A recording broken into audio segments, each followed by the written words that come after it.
नमस्कार दर्शक बंधु, आपण माने गोटे कथा शुणिथिबे आमर माननीय प्रधानमंत्री जी की कहिथिले 2025-26 आर्थिक वर्ष रे आमर जीडीपी को 7.7% जहा की बढ़ाई देबे।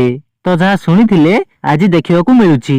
तबे एठी किछि लोक कहिबे जीडीपी जदी बढ़ीची आमे तो काई देखि पारुनु। जीडीपी बढ़िले भारतर विकास हबो, विकास हेले लोक विकसित हेबे।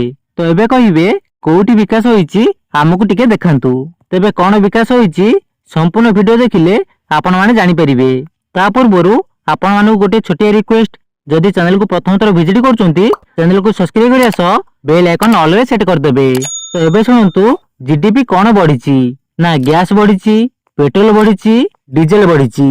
तो एते सब कहिवार माने पेट्रोल थिला 100 टंका बढ़ी के हेलानी 110 टंका एवं गैस मध्य बढ़ी के हेलानी 931 टंका एवं सेथि मध्य रे मार्च 7 तारिख दिन गैस बढ़ी की 60 टंका 913 टंका होइतिला। किंतु आज पुणी आउ थरे गैस बढ़िबारे लागिछि। पुणी केते टंका बढ़िछि आसंतु देखिबा। तो एठी देखंतु देश रे महंगा माडरू आउ त्राही नाही। ग्लोबल एनर्जी मार्केट बा विश्व शक्ति बाजार रे अस्थिरता कारणरू देश रे पुणी थरे रोषेई गैस बा एलपीजी दाम बढ़ी जाइछि। सरकारी तेल कंपनी गुडी को घर गैस सिलिंडर पिछा 29 टंका बढ़ाई देइचंती।